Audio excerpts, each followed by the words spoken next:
Les informations. Et tout de suite, on va revenir sur un événement, un incident qui a retenu l'attention dans le monde aérien au cours des dernières heures. Un avion qui se dirigeait vers le Brésil et qui a dû faire demi-tour. Et ça, c'est inquiétant parce qu'il y a quelqu'un qui est monté à bord, qui a déjoué tous les systèmes de sécurité. Monsieur Fortin, si on résume l'histoire, l'homme est probablement passé par une porte où il ne devait pas passer. Il n'a pas été fouillé, il n'a pas été contrôlé. Il est monté à bord de l'avion. L'avion s'est envolé. Et là, Transport Canada s'est rendu compte qu'il y avait un problème. Et là, on ne sait pas où il est. Tout a été gelé à ce moment-là. Exactement. Alors, c'est assez particulier, là. Ben, c'est assez particulier. Habituellement, on sait qu'il y a plusieurs étapes à franchir lorsqu'on prend un vol. Donc, au temps du guichet d'enregistrement, il nous donne une carte d'embarquement qui est scannée.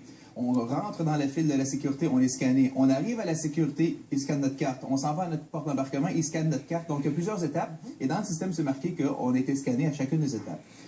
Ce qui est arrivé dans le processus ici, c'est qu'ils ont réalisé qu'il y avait un passager qui n'avait pas été scanné à une de ces étapes-là. Donc, ils sont mis à le chercher. Donc, ils ont bouclé tous les vols au sol à Toronto. Ils ont dit, on va le trouver. Donc, aucun avion partait tant qu'il n'y avait pas trouvé le passager. Pour se rendre compte, après 1h30 de recherche, que le passager en question était déjà sur le vol qui partait de Toronto vers Sao Paulo, au Brésil. Oui. Et quand ils se sont rendus compte de ça, l'avion était déjà rendu au large des Bahamas, au-dessus de l'océan Atlantique. Oui.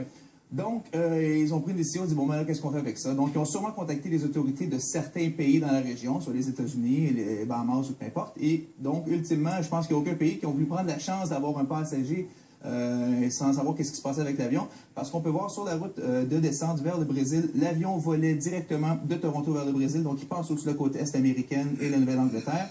Mais sur le vol du retour, il bifurque et monte jusqu'en Nouvelle-Écosse pour aller longer le Saint-Laurent jusqu'à Toronto. Sur le territoire canadien. Vous êtes expert en aviation civile. Quand vous voyez un incident comme ça, c'est inquiétant, c'est troublant? Ben oui, en plus, c'est arrivé déjà dans l'année dernière, je crois, à Toronto aussi, un peu une situation similaire.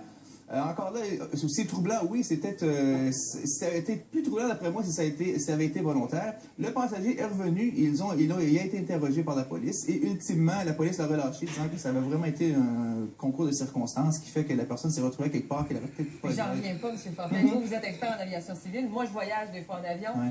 C'est impossible. Ils sont toujours là avec le scanner à chaque étape.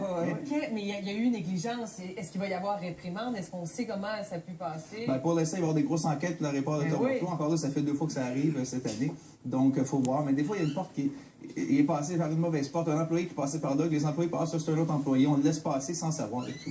Merci beaucoup. En résumé, on est chanceux, c'est du bon monde. Oui, exactement. Des gens de bonne foi. Ça aurait pu être d'autres choses. Ça aurait pu être pire, effectivement. Merci beaucoup à vous, messieurs. Je donne la parole à François Charon parce qu'au cours des prochaines